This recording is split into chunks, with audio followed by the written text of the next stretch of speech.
কৈলাসহর সোনা মারার বাদ বন্যার জলে আদৌ ভাঙ্গেনি, কে বা কারা গুজব ছড়িয়েছে, এতে জনমনে আতঙ্কের সৃষ্টি হয়েছে।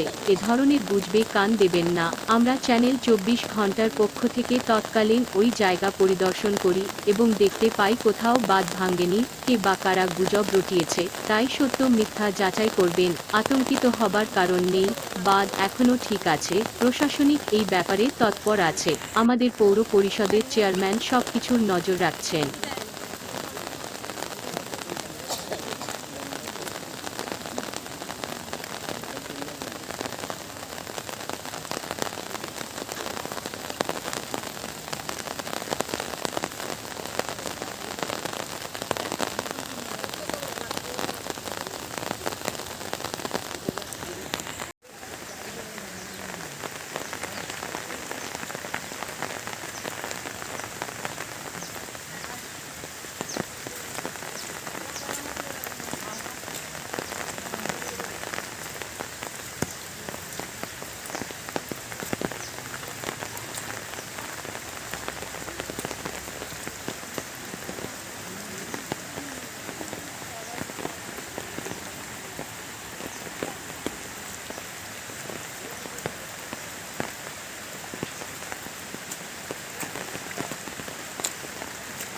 আপনার নাম?